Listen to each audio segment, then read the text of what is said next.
It's a great day for some outdoor play. Let's look at the foundation engagement and how it is supported through outdoor play. Engagement essentially suggests a state of children being involved and focused. Therefore, when children are able to explore with their natural curiosity, they are fully engaged. During this type of play, they develop skills such as problem solving, creative thinking, and innovating. The goal is that every child is an active and engaged learner who explores the world with their body, mind, and senses. When children initiate these experiences, problem solve, plan, and act spontaneous through play, they are able to get along with their peers better. This is because they need to collaborate to problem solve, create, and share ideas. They have lower stress levels because children love the outdoors, and simply they're burning off energy and getting that vitamin D. They are more attentive as even a short amount of time outdoors boosts brain function, and they have increased motivation to learn as children are more likely to be motivated when it's a fun experience. So how can engagement be fostered in children? Well, you can provide environments so children can engage in active, creative, meaningful exploration with play and inquiry. Also, being sure that there are both indoor and outdoor experiences to spark curiosity and create challenges to help them extend the boundaries of learning. Children also develop an understanding of the world around them through meaningful experiences. We can support their inquiries by guiding them through open-ended questions and by helping them test their theories. It also helps to participate as a co-learner with the child rather than directing the experience. And lastly, it is important to plan daily routines with minimal interruptions. Providing children with lots of time gives them the opportunities to engage in a more complex play.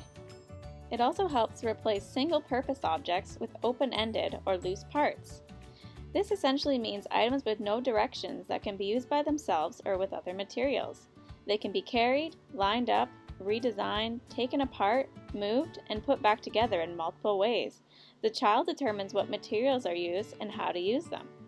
For example, for infants, use objects that encourage questions like how does this feel, taste, sound, or move. For toddlers, use objects that provide questions such as what part does this have, or what can I make it do? And for older children, use materials to create opportunities of their own thinking and ideas. For example, if your child is interested in cars, create opportunities for them to extend their thinking and reasoning by asking open-ended questions such as, how can I make it move? Or how can it go faster? What happens if it rolls?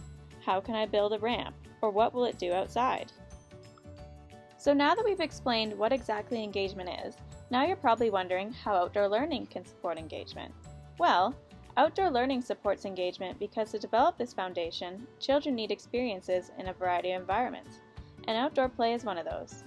Outdoor play has a wide variety of open-ended materials for children to explore, use their creativity and imagination. With outdoor learning, children are using their own body, mind, and senses. This in turn is stimulating their imagination and creativity to build their own activities with open-ended materials.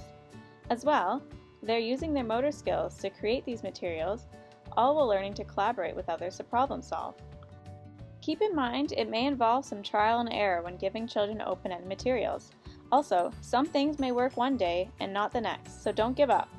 Some direction may also be required. However, if the child decides to take the play into a different direction, don't intervene. Let their creativity build from this. Now, here are some examples of fun activities to do with your child outdoors. Instead of a toy farmhouse already provided, try going out into nature and gathering the materials needed to make their own world with pine cones, sticks, rocks, and leaves for their own toy animals. Collect some pine cones on a nature walk to create a pine cone and rubber band fine motor activity. Simply get some different colored rubber bands and then string them throughout the pine cones. Or as seen in the Christmas version of the activity, the pine cones are painted green and then rubber bands are strung throughout. Or you can use beads or pom-poms glued on. Fall is a great time for children to find leaves of colors. Seen here, they can sort them into color groupings or tape the leaves they find onto a cardboard cutout of a tree trunk. And that's all for engagement. Thanks so much for watching. Please stay tuned for more videos on outdoor learning.